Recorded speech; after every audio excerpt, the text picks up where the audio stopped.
Hey everyone, this is Kevin from thechesswebsite.com, and today we're looking at Game 12, the final game in the 2018 World Chess Championship between Magnus Carlsen, the champion, and Fabiano Caruana. They had a day off yesterday to prepare for this one. They've had 11 straight draws for those not keeping up with the tournament.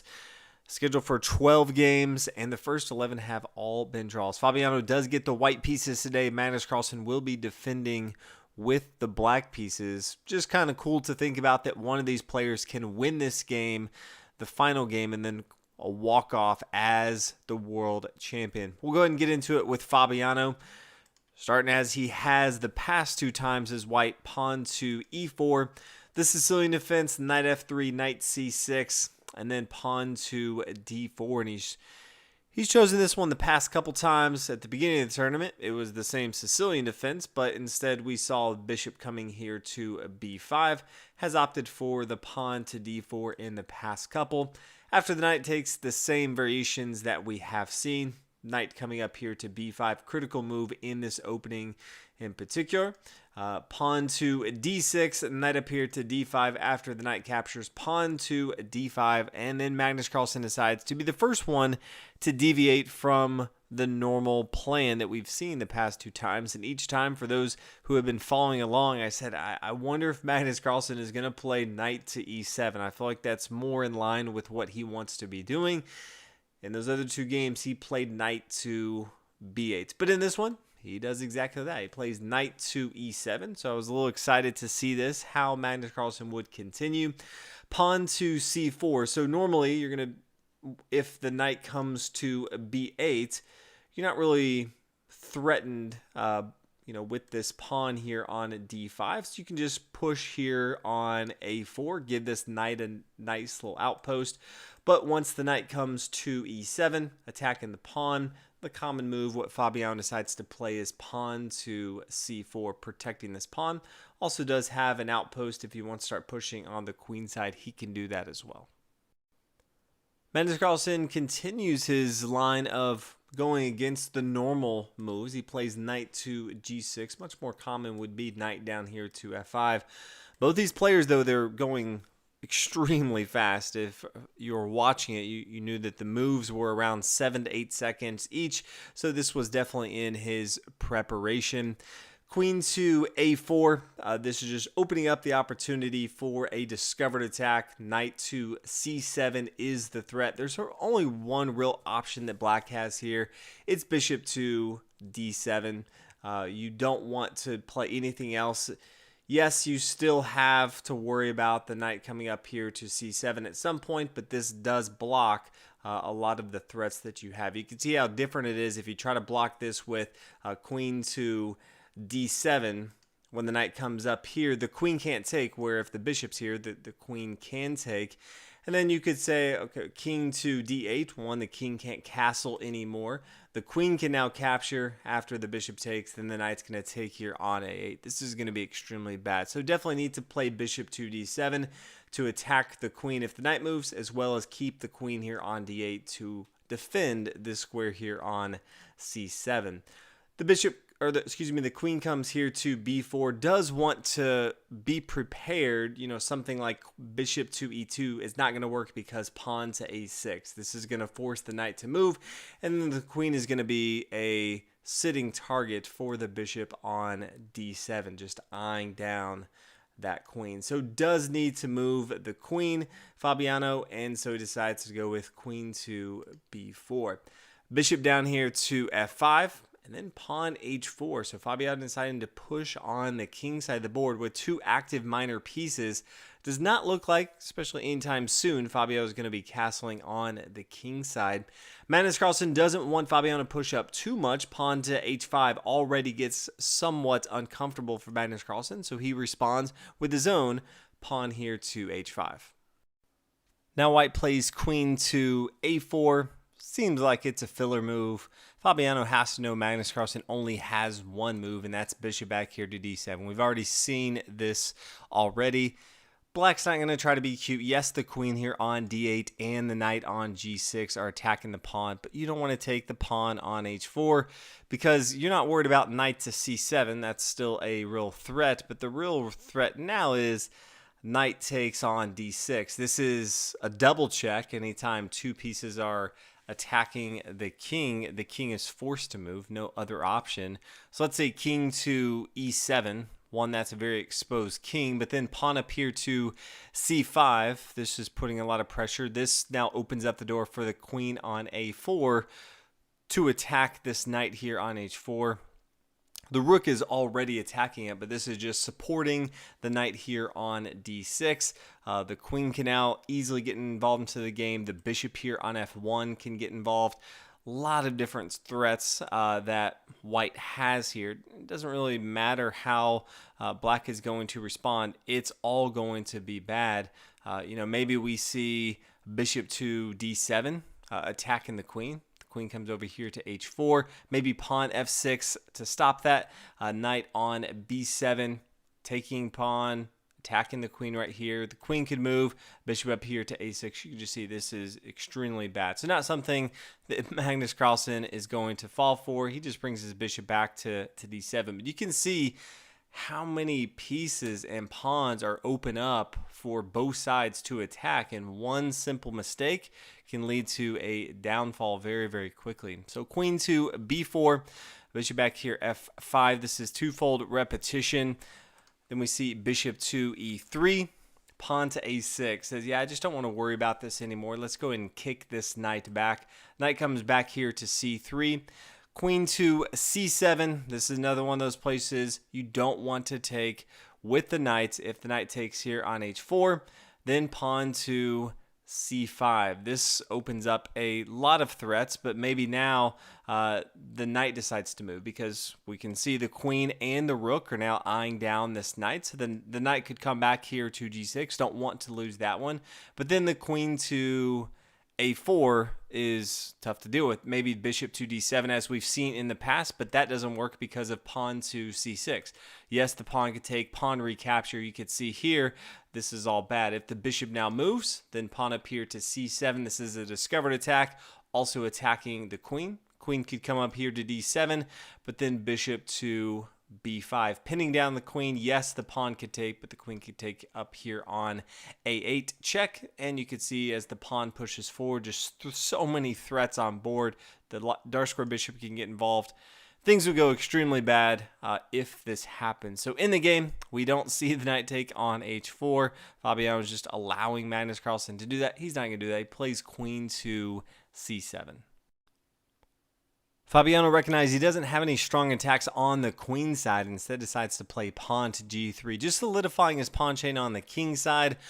Doesn't want any to worry about this knight over here to h4, and also just wants to solidify this square here on f4. The knight can easily come down here to f4. It's a great outpost because the pawn here on e5, so wants to support that. Bishop to e7, just wants to get it somewhat involved into the action, and then pawn to f3. Interesting move from Fabiano. He had a couple options. He could have played bishop to e2 just to get his light square bishop involved into the game. He could have gone full YOLO and castled on the queen side and said, yeah, let's just have a strong attack here. Chose not to do that. Instead, play pawn to f3. Does signal that probably not going to be castling on the king side of the board, but a curious move altogether in my mind. Knight to f8 for Magnus Carlsen. He's not going to bring it to e6. The only reason you're going to bring this back is to come over here to d7 and then centralize with c5. This is a great outpost. That's what we're going to be seeing from Magnus Carlsen, we assume. Knight to e4, centralizing that knight. Knight to d7. Bishop up here to d3, just adding another defender on the knight here. Castle on the king side, and then rook to h2, preparing to swing over to the c file. And then rook to c8. Always want to get your rooks on semi-open files. They just control more of the board and starts to attack your opponents here. Castle on the queen side. So if you look at this, this is a pretty exciting board state. I don't feel like we've had one this exciting in some time in the World Championship. We're 22 moves in. We only have one piece and one pawn off the board. All the major pieces are there. Each side is castle on the opponent's or the opposite side. So there's just everything there to throw everything you have at your opponent. So many different lines that each side can go into that would be disastrous. And the time's starting to tick down. They don't have as much time as they've had in the past, and they're in uncharted territories. They've never seen this particular line as they went through, even after move 13. So they've been trying to figure out how to navigate this, but definitely looks like there's going to be fireworks in this position. Bishop comes back here to g6. In this position, black seems to have a cramped position. I would probably choose Fabiano's setup right now. He plays rook to c2 and then f5. So Magnus Carlsen gets pretty aggressive and says, yeah, I'm not too worried about my king's safety. I already have pawn here to h5. I'm going to just push over here. I want to get that knight back. Knight comes back here to f2. And then knight down to c5. So in just a couple of moves, you can see how Magnus Carlsen, he's going for it. He's being extremely aggressive. And in this position, I think Fabiano has to recognize that Magnus Carlsen has the upper hand here. And I think he needs to start to exchange material. Bishop takes on c5. The knight's already attacking. The bishop, you don't want to swing it back and be, in a less aggressive position, so you're probably going to lose a bishop. If that's the case, I would rather just go ahead and take right away. Pawn, or the queen could take, or the pawn could take. Queen takes here, rook takes. Pawn up here to b4, rook comes back. I think this is fine. You start to trade down a little bit. You're not in as much trouble. I think that's the plan Fabiano should have gone with. Instead, he decides not much is going on the queen side. I'm going to push up here to f4. And then pawn a5. So Magnus Carlsen continues his push. Queen comes back here to d2. It's really defense mode for Fabiano. Pawn to e4, forcing the bishop back. Things do not look good. It's a cramped position from Fabiano. Where does he really go from here? Bishop comes back here to e8 so that it can get more involved. Easily come here to a4, start an attack.